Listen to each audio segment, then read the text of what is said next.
Malam kelam di pemakaman tua kampung Sumberwangi. Dukun Warsono berdiri di antara nisan yang lapuk, tangannya gemetar memegang kemenyan dan air putih. Di kejauhan, aroma bunga cempaka putih tercium kuat, diikuti tangisan bayi yang menggema di antara pohon-pohon tua. Dia tahu, kuntilanak itu telah datang untuk membalas dendam setelah 20 tahun menunggu. Dukun Warsono menghirup dalam-dalam udara malam yang dingin, menusuk tulang. Pemakaman kampung Sumberwangi tampak lebih gelap dari biasanya, seolah-olah bulan enggan menerangi tempat yang telah menjadi saksi bisu penderitaan selama puluhan tahun. Kaki tuanya melangkah pelan di antara makam-makam yang ditumbuhi rumput liar, sambil matanya terus memindai setiap sudut gelap. "Sari, aku tahu kau ada di sini," bisiknya dengan suara serak. Tangannya yang keriput meremas erat kantong kain berisi garam laut dan beras kuning. 20 tahun yang lalu, dialah yang membantu keluarga Sari mengubur perempuan malang itu setelah meninggal dalam keadaan hamil tua. Dukun Warsono ingat betul bagaimana wajah Sari yang pucat pasi, matanya yang masih terbuka menatap kosong ke langit, dan darah yang terus mengalir dari tubuhnya yang tak bernyawa. Angin malam bertiup kencang, menggoyang-goyangkan dahan pohon Kamboja tua di sudut pemakaman. Kelopak bunga putih berjatuhan seperti hujan, menciptakan karpet putih di atas tanah hitam. Dukun Warsono menggigil, bukan karena dingin, tetapi karena dia merasakan kehadiran yang familiar namun mengerikan. Aroma melati dan cempaka putih mulai tercium samar, bercampur dengan bau tanah lembab dan dedaunan busuk. Tiba-tiba, suara tangisan bayi yang lembut namun menyayat hati terdengar dari arah makam paling ujung.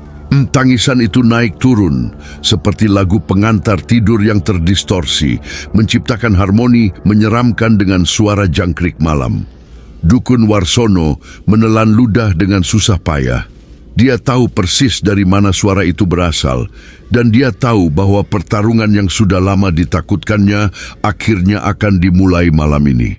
"Maafkan aku, Sari," gumamnya sambil mengeluarkan sebatang kemenyan dari sakunya. "Tapi aku tidak bisa membiarkanmu terus menyakiti orang-orang tak berdosa." Dukun Warsono menyalakan kemenyan dengan tangan bergetar. Asap putih mengepul naik, membentuk spiral-spiral aneh yang seolah menari-nari di udara malam. Mata tuanya terus memperhatikan setiap gerakan bayangan di antara pohon-pohon. Dia telah mempelajari berbagai ilmu spiritual selama lebih dari 40 tahun, tetapi menghadapi kuntilanak bukanlah perkara mudah, apalagi kuntilanak yang telah dipenuhi dendam selama 2 dekade. Tangisan bayi semakin keras, kali ini disertai dengan suara langkah kaki telanjang yang basah di atas rerumputan. Langkah-langkah itu terdengar lambat, menyeret seolah kaki yang melangkah tidak sepenuhnya menyentuh tanah. Dukun Warsono memutar tubuh mengikuti arah suara, tetapi tidak melihat siapapun. Yang ada hanya bayangan-bayangan gelap yang bergerak-gerak di antara nisan-nisan tua. Dukun tua yang baik hati, suara perempuan yang lembut dan merdu tiba-tiba terdengar dari belakangnya. Suara itu begitu indah, seperti nyanyian pengantar tidur yang pernah dia dengar puluhan tahun silam. Dukun Warsono memejamkan mata sejenak, berusaha mengumpulkan keberanian sebelum berbalik. Ketika dia membuka mata dan menoleh ke belakang, tampak sosok perempuan cantik dengan rambut hitam panjang yang tergerai menutupi sebagian wajahnya. Perempuan itu mengenakan kebaya putih yang kotor dan robek di beberapa bagian, serta kain batik yang sudah pudar warnanya. Yang paling mengerikan adalah matanya yang merah menyala di kegelapan dan senyuman tipis di bibirnya yang pucat seperti mayat. "Sari," bisik Dukun Warsono, "kau sudah berubah." Sari tertawa lembut, suara tawanya bergema di seluruh pemakaman. "Berubah? Tidak, Pak Dukun. Aku hanya menjadi apa yang seharusnya aku jadi sejak awal." Kau ingat kan bagaimana aku mati dalam keadaan hamil? Bagaimana bayiku tidak pernah sempat melihat dunia? Mata dukun Warsono tidak lepas dari sosok Sari yang berdiri sekitar 5 meter darinya. Kuntilanak itu bergerak dengan cara yang tidak alami. Kadang-kadang kakinya seperti melayang beberapa sentimeter dari tanah. Kadang-kadang tubuhnya bergoyang ke kiri dan kanan seperti pohon yang ditiup angin kencang. Yang paling mengganggu adalah cara dia menatap. Mata merah menyala itu seolah bisa melihat langsung ke dalam jiwa. Aku ingat semuanya, Sari, jawab dukun Warsono dengan suara yang berusaha tetap tenang. Aku ingat bagaimana kau datang ke rumahku tengah malam dengan perut besar dan wajah pucat. Kau meminta bantuan untuk melahirkan karena suamimu meninggalkanmu. Sari mengangguk pelan, rambutnya yang panjang bergerak mengikuti angin malam. Ya, dan kau menolongku, tetapi bayi kami berdua mati, Pak Dukun. Mati karena kelalaianmu. Tuduhan itu menusuk hati dukun Warsono seperti pisau. Memang benar, 20 tahun yang lalu dia masih muda dan belum berpengalaman dalam membantu persalinan yang sulit. Ketika Sari datang dalam kondisi kritis, dia sudah berusaha semampu mungkin, tetapi kondisi Sari dan bayinya sudah terlalu parah. Aku sudah meminta maaf berkali-kali, Sari. Setiap malam aku berdoa untuk kalian, kata dukun Warsono sambil mengeluarkan sebotol kecil air putih dari sakunya. Tetapi membunuhi orang-orang tak berdosa tidak akan mengembalikan nyawa anakmu. Mata Sari berkilat lebih merah. Tiba-tiba suhu udara di sekitar mereka turun drastis. Napas dukun Warsono mulai menguap putih dan dia bisa merasakan embun dingin mulai terbentuk di rambutnya. Daun-daun kering di tanah bergerak-gerak sendiri tanpa ada angin, membentuk lingkaran-lingkaran kecil di sekitar kaki mereka. Orang tak berdosa? Sari tertawa, kali ini tawanya lebih keras dan menggema mengerikan. Mereka semua berdosa, Pak Dukun. Para laki-laki yang meninggalkan istri hamil mereka, para perempuan yang tidak peduli pada sesama, mereka semua pantas mati. Dukun Warsono mulai membakar kemenyan kedua sambil mengucapkan mantra-mantra kuno dalam bahasa Jawa. Suaranya bergema pelan di antara nisan-nisan, berbaur dengan suara angin malam yang semakin kencang. Dia tahu bahwa Sari sudah terlalu lama menjadi kuntilanak dan dendam yang menumpuk selama 20 tahun telah mengubahnya menjadi sosok yang sangat berbahaya. Sari, dengarkan aku, kata dukun Warsono sambil mulai menaburkan garam laut dalam bentuk lingkaran di sekelilingnya. Kau tidak bisa terus hidup dalam dendam. Anakmu sudah tenang di alam sana. Dia tidak ingin melihat ibunya menjadi monster. Mendengar kata anakmu, wajah Sari berubah. Untuk sesaat, mata merahnya berkedip dan wajahnya kembali tampak seperti manusia biasa. Tetapi hanya sesaat. Ekspresi lembut itu dengan cepat berganti menjadi kemarahan yang membara. "Jangan bicara tentang anakku!" teriak Sari dengan suara yang menggelegar. Suaranya bergema berkali-kali di seluruh pemakaman, membuat burung-burung malam berterbangan ketakutan dari sarang mereka. Kau tidak tahu bagaimana rasanya merasakan dia bergerak di dalam perutku, lalu tiba-tiba semuanya hilang. Tiba-tiba, Sari menghilang dari tempatnya berdiri.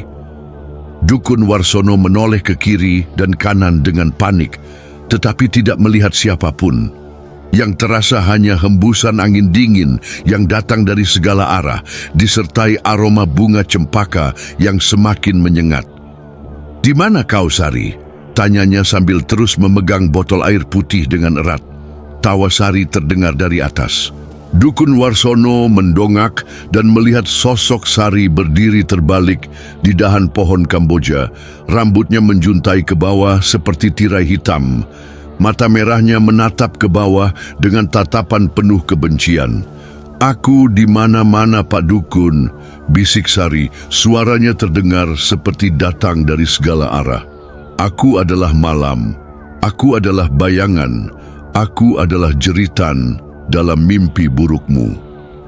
Dukun Warsono mundur beberapa langkah, tetapi tetap berada dalam lingkaran garam yang sudah dia buat. Dia tahu bahwa garam laut yang telah diberkati bisa memberikan perlindungan sementara, tetapi menghadapi kuntilanak, sekuat Sari membutuhkan lebih dari sekedar perlindungan. Dia membutuhkan kekuatan untuk membebaskan jiwa Sari dari belenggu dendam yang telah membelenggu selama 2 dekade. Sari melompat turun dari pohon dengan gerakan yang aneh. Tubuhnya melayang perlahan seperti bulu yang jatuh. Tetapi ketika kakinya menyentuh tanah, terdengar suara benturan keras seperti batu yang jatuh. Dia mulai berjalan mengelilingi lingkaran garam, matanya tidak pernah lepas dari Dukun Warsono. "Kau tahu Pak Dukun," kata Sari sambil terus berjalan mengelilingi lingkaran. "Aku sudah membunuh 7 orang selama 20 tahun ini. 7 laki-laki yang meninggalkan keluarga mereka. Setiap kali aku mencabut nyawa mereka, aku merasakan sedikit kedamaian. Tetapi itu tidak pernah cukup." Dukun Warsono menelan ludah. Dia memang pernah mendengar kabar tentang kematian-kematian aneh di berbagai desa sekitar. Laki-laki yang ditemukan mati dengan wajah ketakutan, tubuh penuh cakaran, dan mata yang terbuka lebar seolah melihat sesuatu yang mengerikan sebelum mati. "Mereka tidak pantas mati, Sari," kata Dukun Warsono sambil mulai menaburkan beras kuning di sekitar lingkaran garam. "Setiap orang punya kesempatan untuk menebus kesalahan." "Kesempatan?" Sari berhenti berjalan dan menatap tajam. "Aku tidak pernah mendapat kesempatan. Bayiku tidak pernah mendapat kesempatan untuk hidup. Mengapa mereka harus mendapat kesempatan?" Tiba-tiba, tanah di sekitar makam Sari mulai retak dan mengeluarkan asap hitam. Dari retakan-retakan itu muncul akar-akar pohon yang bergerak seperti ular, merayap ke arah lingkaran garam. Dukun Warsono sadar bahwa kekuatan Sari sudah semakin menguat karena amarahnya yang memuncak. "Karena itulah yang membedakan kita dengan monster, Sari," jawab Dukun Warsono dengan suara tegas. "Kita memberi kesempatan."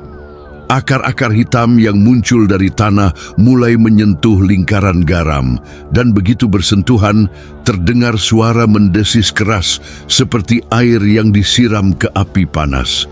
Asap putih mengepul dari titik-titik persentuhan, dan akar-akar itu mundur seolah terbakar.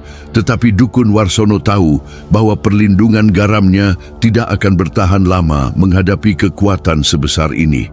Sari tertawa melihat keringat yang mulai membasahi kening Dukun Warsono. "Kau takut, Pak Dukun? Bagus. Sekarang kau tahu bagaimana perasaanku ketika melihat darah mengalir dari tubuhku, ketika merasakan anakku berhenti bergerak di dalam perutku." Dukun Warsono mengangkat botol air putihnya dan mulai memercikkan air ke segala arah sambil mengucapkan doa-doa dalam bahasa Arab dan Jawa. Setiap tetes air yang terkena tubuh Sari menimbulkan suara mendesis, dan kulit putih pucatnya seolah terbakar, mengeluarkan asap tipis. "Astaghfirullahaladzim," gumam Dukun Warsono sambil terus memercikkan air. "Sari, aku mohon padamu, lepaskan dendammu. Anakmu sudah menunggu di surga." Untuk sesaat Sari tampak kesakitan. Dia mundur beberapa langkah, tangannya menutupi wajah. Ketika dia menurunkan tangannya, wajahnya berubah lagi. Kali ini tampak seperti wajah perempuan hamil yang sedang kesakitan, persis seperti 20 tahun yang lalu. "Pak Dukun," suaranya berubah menjadi lemah dan putus asa. "Anakku, di mana anakku? Aku tidak bisa merasakannya lagi. Perutku kosong." "Kenapa perutku kosong?" Dukun Warsono merasakan hatinya mencelos. Dia melihat kembali Sari yang dulu, perempuan muda yang datang ke rumahnya dalam keadaan putus asa, meminta pertolongan untuk menyelamatkan bayinya. Perempuan yang meninggal sambil menatapnya dengan mata penuh harapan yang perlahan pudar. "Sari, anakmu sudah aman. Dia menunggumu di tempat yang damai, kata Dukun Warsono dengan suara lembut. Tapi kau harus melepaskan kemarahanmu dulu. Wajah Sari berubah-ubah antara sosok perempuan muda yang malang dan monster mengerikan yang telah dia jadi. Pertarungan batin antara dendam dan kerinduan seorang ibu terlihat jelas di ekspresi wajahnya. Mata merahnya kadang berkedip kembali menjadi coklat kehitaman dan suaranya berganti antara teriakan marah dan isakan sedih. Aku tidak tahu caranya, bisik Sari sambil memeluk perutnya yang kosong. Dendamku sudah menjadi bagian dariku. Sudah 20 tahun aku hidup dengan kemarahan ini.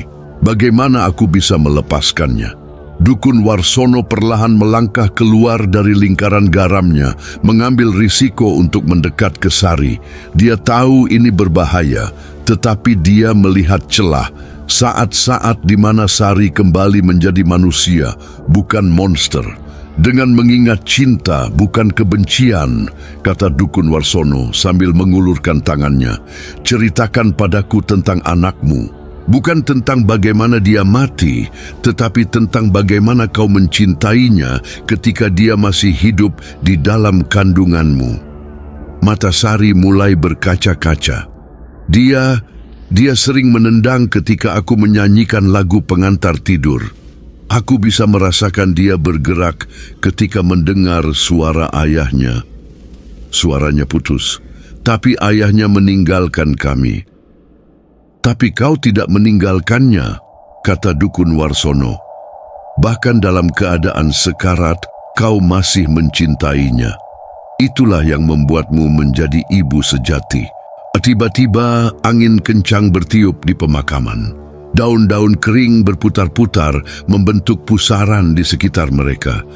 Tetapi kali ini anginnya tidak dingin, ada kehangatan di dalamnya, seolah membawa pesan dari tempat yang jauh. Dari pusaran daun itu muncul sosok kecil yang transparan, sosok bayi yang memancarkan cahaya lembut keemasan. Bayi itu tidak menangis, tetapi tersenyum dengan wajah damai. Mata kecilnya menatap Sari dengan penuh cinta. Anakku, Sari terjatuh berlutut, tangannya terulur ke arah sosok bayi itu. Anakku, kau baik-baik saja? Bayi itu menggerakkan tangan kecilnya seolah ingin menyentuh ibunya, tetapi kemudian menunjuk ke atas, ke arah langit yang dipenuhi bintang. Matanya seolah berkata, "Ayo ibu, waktunya pulang."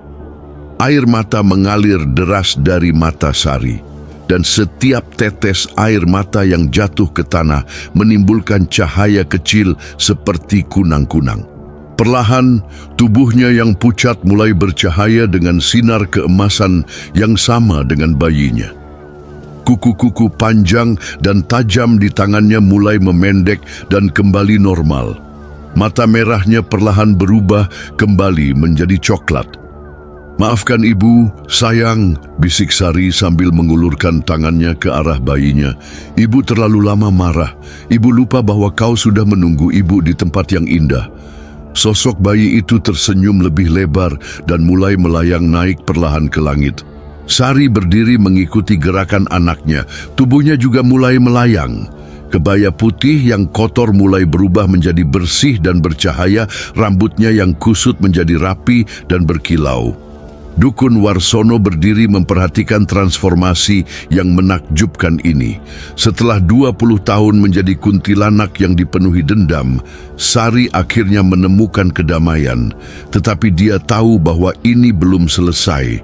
Ada satu hal terakhir yang harus dia lakukan. "Sari," panggil Dukun Warsono, "sebelum kau pergi, aku ingin meminta maaf. Maafkan ketidakmampuanku 20 tahun yang lalu. Maafkan aku karena tidak bisa menyelamatkan kalian." Sari menoleh ke bawah. Wajahnya kini sudah kembali cantik dan damai, seperti seorang ibu muda yang bahagia. "Pak Dukun, kau sudah berbuat yang terbaik. Aku yang salah karena membiarkan dendam menguasai hatiku. Terima kasih sudah mengingatkan aku tentang cinta." Sosok bayi yang sudah melayang cukup tinggi tiba-tiba mengeluarkan suara, bukan tangisan tetapi tawa kecil yang merdu seperti lonceng perak. Suara tawa itu bergema di seluruh pemakaman, tetapi kali ini tidak mengerikan. Suara itu penuh kehangatan dan kebahagiaan. "Ayo ibu," seolah suara itu berkata, "kita pulang bersama." Sari tersenyum dan mulai melayang lebih cepat menuju langit. Tubuhnya semakin bercahaya hingga hampir menyilaukan, lalu perlahan memudar menjadi titik-titik cahaya yang berpencar ke seluruh penjuru langit malam. Dukun Warsono berdiri sendirian di tengah pemakaman yang kini kembali sepi. Angin malam masih bertiup, tetapi tidak lagi dingin menusuk tulang. Ada kedamaian dalam suasana itu, seolah tempat yang selama bertahun-tahun dipenuhi energi negatif, akhirnya dibersihkan. Dia memungut sisa-sisa garam dan beras kuning yang berserakan, lalu memasukkannya kembali ke dalam kantong kain. Mata tuanya menatap ke langit yang dipenuhi bintang. Di antara rasi bintang yang berkelip, dia bisa melihat dua titik cahaya yang bergerak bersama, satu besar dan satu kecil, seolah sedang berjalan-jalan santai di hamparan langit malam. Cahaya itu semakin lama semakin jauh hingga akhirnya menyatu dengan cahaya bintang-bintang lainnya. "Selamat jalan, Sari," bisiknya sambil tersenyum. "Selamat jalan, anak kecil." Dukun Warsono mulai berjalan keluar dari pemakaman, tetapi sebelum meninggalkan tempat itu, dia berhenti di depan makam Sari. Nisan yang dulu tampak suram dan ditumbuhi lumut kini terlihat bersih. Di atas tanah makam tumbuh bunga-bunga cempaka putih yang segar dan harum, bukan lagi yang layu dan berbau busuk seperti sebelumnya. Dia berlutut dan meletakkan sebatang kemenyan yang masih menyala di atas makam. "Terima kasih sudah mau memaafkan. Sekarang kau dan anakmu bisa istirahat dengan tenang." Ketika berdiri untuk pergi, dia mendengar suara bisikan lembut yang dibawa angin. "Terima kasih Pak Dukun, kami sudah pulang." Dukun Warsono tersenyum dan melanjutkan langkahnya keluar dari pemakaman. Di belakangnya, bunga-bunga cempaka putih tampak berkilauan di bawah sinar bulan, seolah diberkati oleh jiwa-jiwa yang sudah menemukan kedamaian. Pemakaman kampung Sumberwangi kini benar-benar menjadi tempat peristirahatan yang damai, bukan lagi sarang dendam dan kemarahan.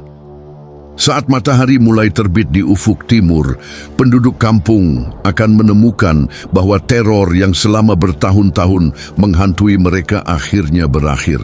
Tidak akan ada lagi jeritan di malam hari, tidak akan ada lagi aroma cempuka yang menyesakkan, dan tidak akan ada lagi kematian-kematian misterius yang menimpa para laki-laki di desa itu.